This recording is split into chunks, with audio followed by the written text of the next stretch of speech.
to episode 6, part 2 of the Serial Sewist and Knitter podcast. My name is Patricia and I am recording on Dharug Country. This is my little corner of the internet where I talk about my making because I knit and sew. You would have seen that there was part 1 of episode 6. So, I hope it's episode 6. I know that I was saying the wrong number last time. I apologize. Where I talk a bit about how I style my knits and how I build my inspiration board, the kind of things that I look out for when I am buying things for my wardrobe if I'm not making them. So, and a little bit of a life update. So if you're interested in that, feel free to check out part 1. To those of you who are returning, welcome back. It has been a little while. It has been very busy in a positive way. And to those of you who are new, welcome. You'll see that I have a standard knitting podcast format, but also am going to try and do a separate segment that I put out at the same time, which talks about all my show how I've styled and some other random stuff in there. So I am going to just change my book because I have a bit of an outline of what I like to talk about. And I will put links or names to everything that I've talked about in the description below. Please, please, please feel free to hit the like and subscribe. It means a lot to us content creators when people do that. You can also hit the little bell button and then it'll let you know when I have put out a new video. So it has been busy and I have applied. I'm looking at the stuff in front of me. Not a lot, but I have. I've been actually quite good, and I think it's because my attention has been directed to other acquisitions, which are more in the designer ready-to-wear world. And I'm quite pleased with that because that'll all come together with my wardrobe. So I will talk about finished objects. So I'm wearing my Milton Pinafore dress. I will include some footage that you would have seen on Instagram of me showing you the dress when I finished it. This was a really fun sew. The only feedback I would have is clearer instructions on how to attach the bralette, I guess, to the waistband. That took a bit of pondering. But aside from that, this was a great sew. I've used like this khaki green and I wanted to show it with my Lento sweater to just give you a bit of a preview as to how I like to wear a pinafore. I also like wearing it with like a crisp blouse or shirt underneath or a turtleneck as well. So I haven't worn this to work yet because it hasn't warmed up enough to do that.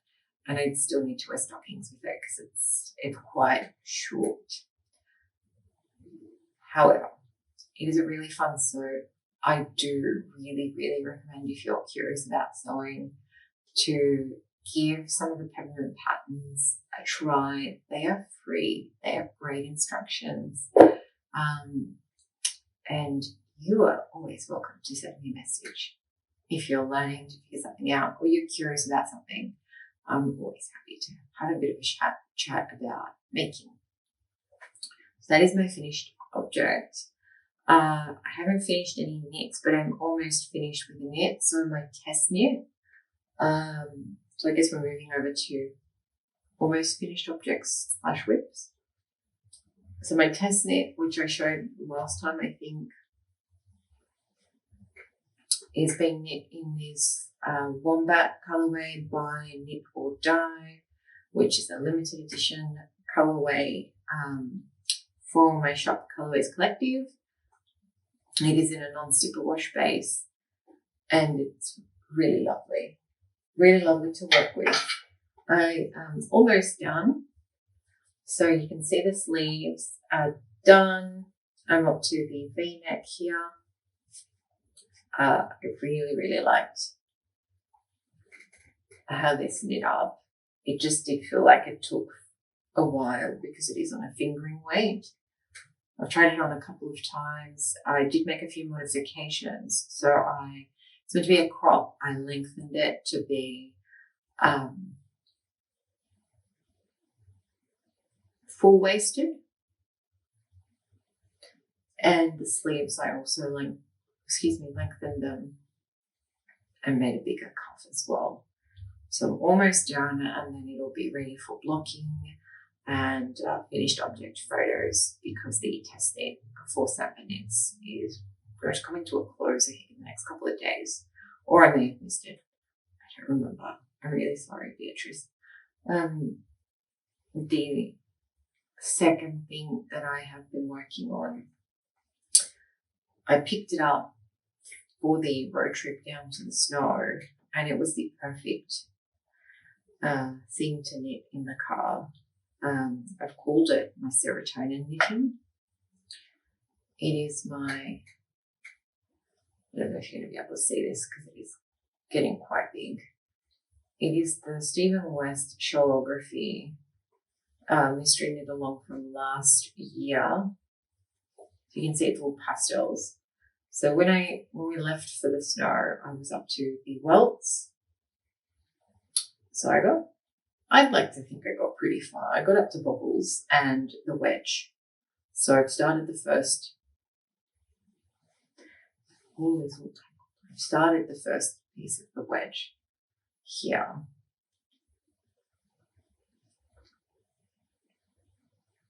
So it is looking quite nice. I'm quite pleased with it. And I've called it my serotonin knitting because the colours are just, they're making me smile every time I look at it.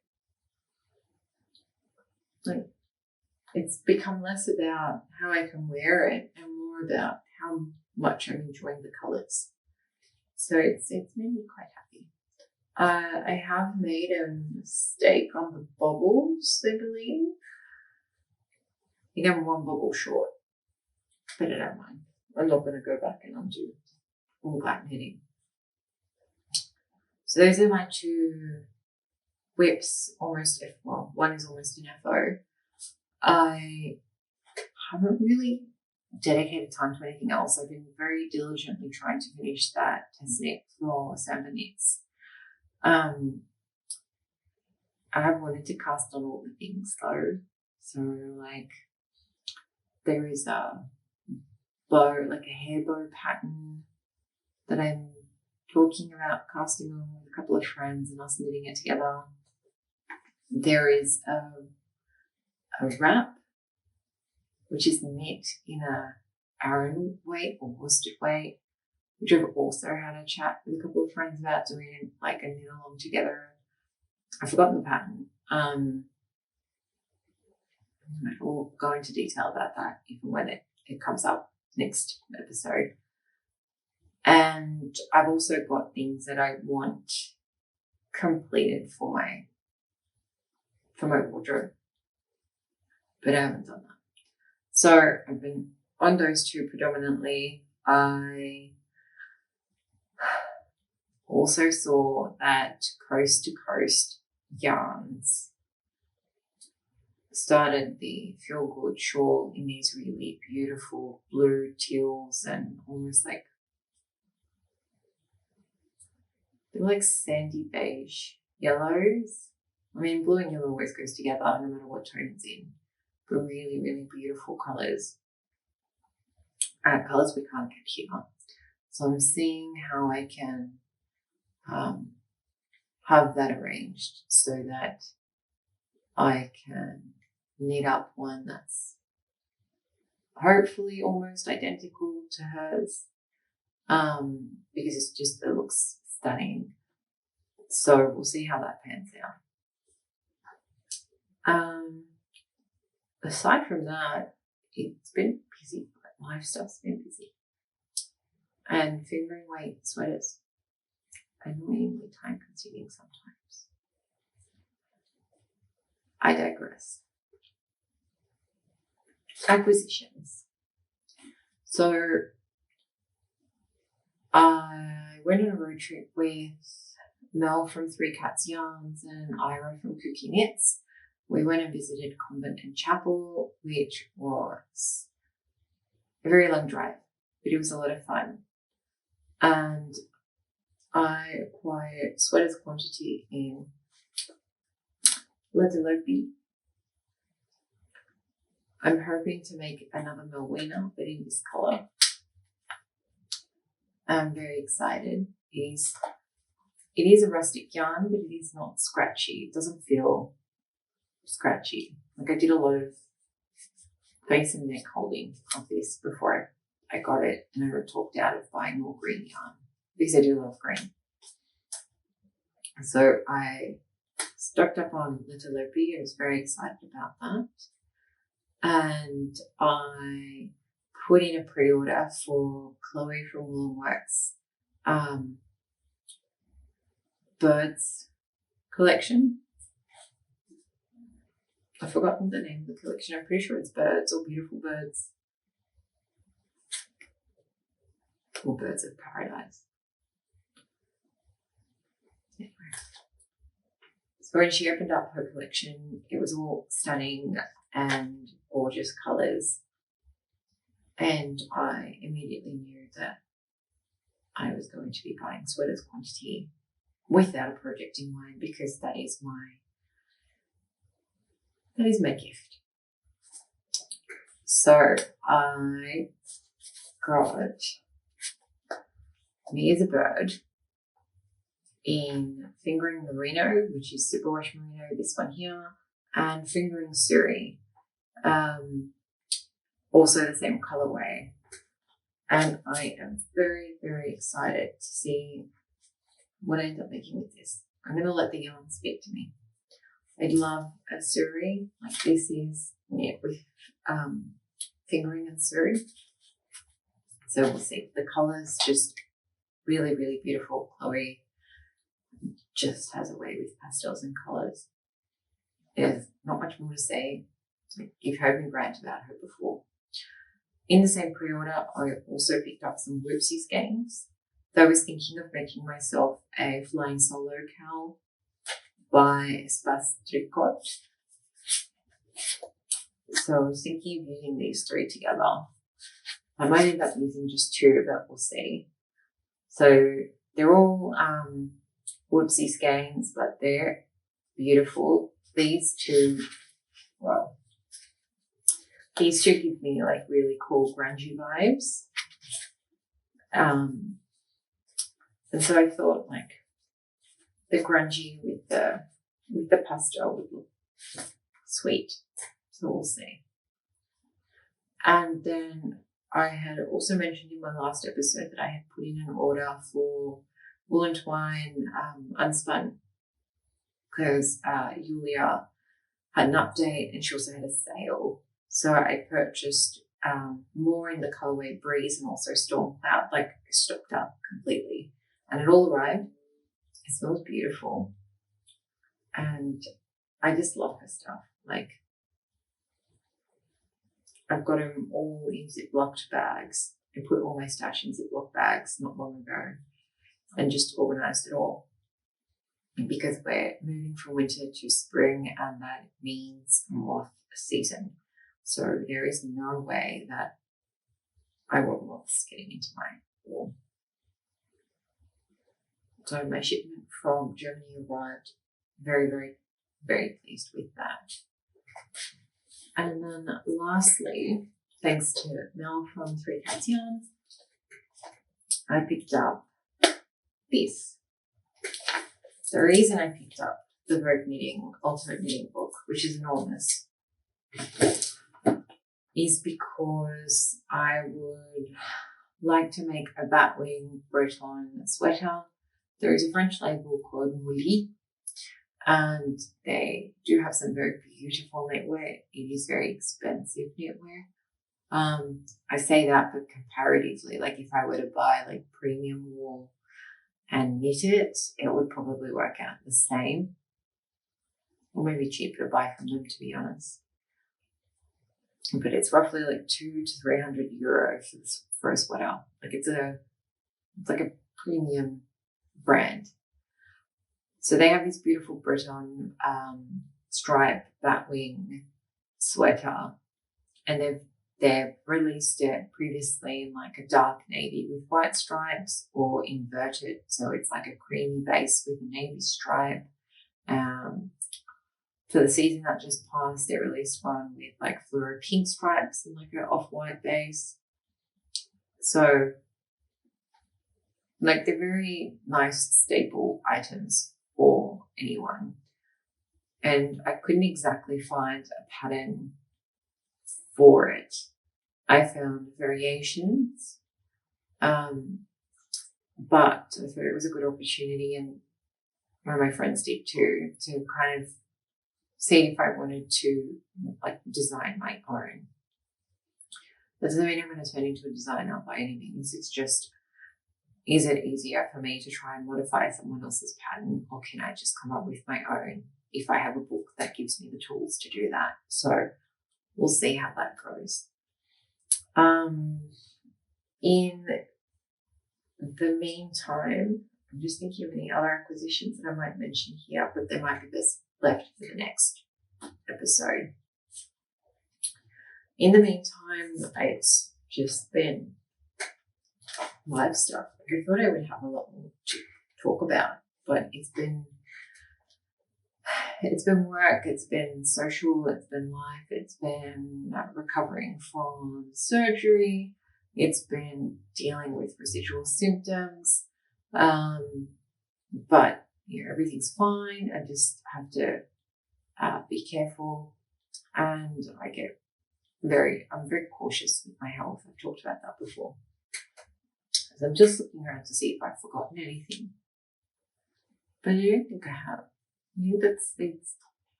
It's a very succinct knitting podcast episode. I think there are a lot of ideas and things that I'd like to cast on. However, I do talk about this in the part 1, so please go back and have a look at that and let me know what you think.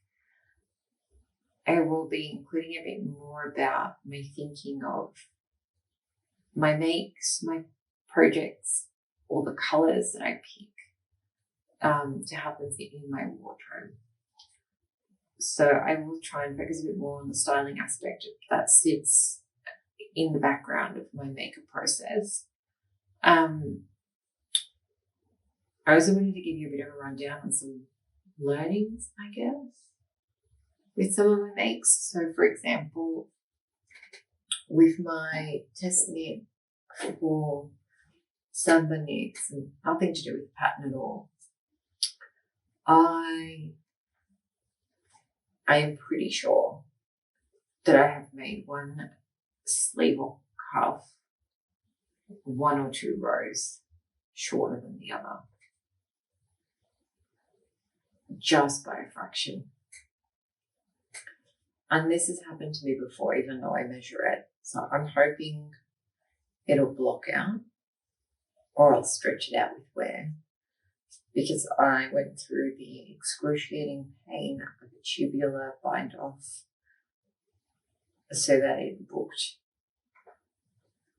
well finished, and I do not want to have to undo it. I do not want to have to undo it. I've had to undo one of them before. I don't want to have to undo it.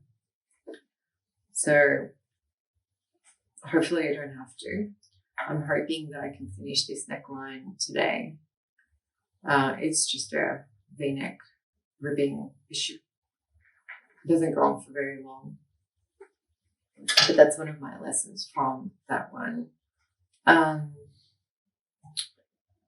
The other lesson I had was from the Shawlography, where I had to undo an entire row, and that's like 222 stitches, because I had made a mistake and it was just throwing everything off.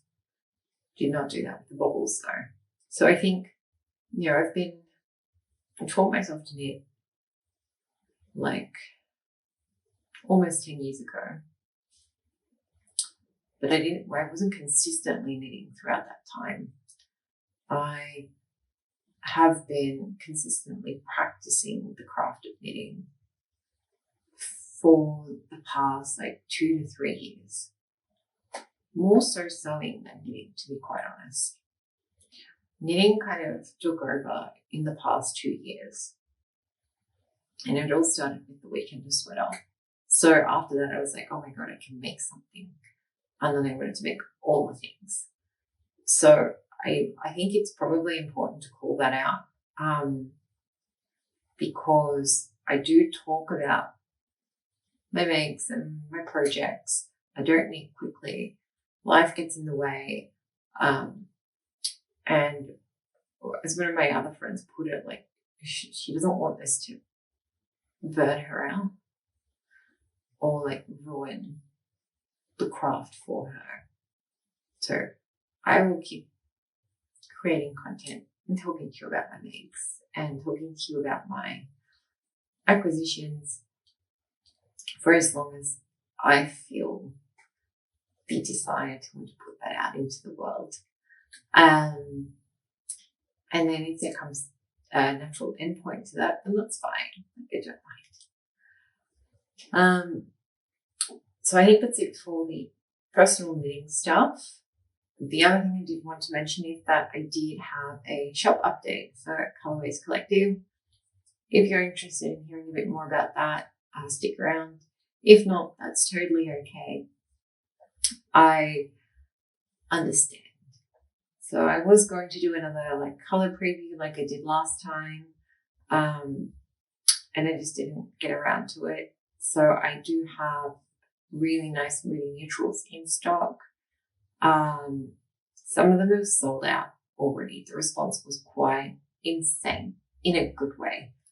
And I'm toying with the idea of whether or not I get more of the same colors in, or if I just move up collection number 3.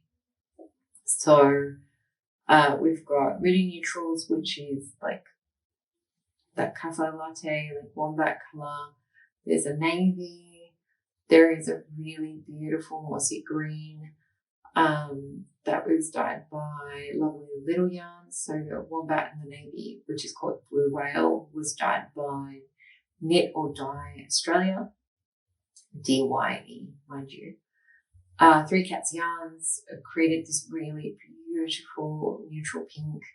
And I have that on 2 bases, in a fingering and also in a brushed suri.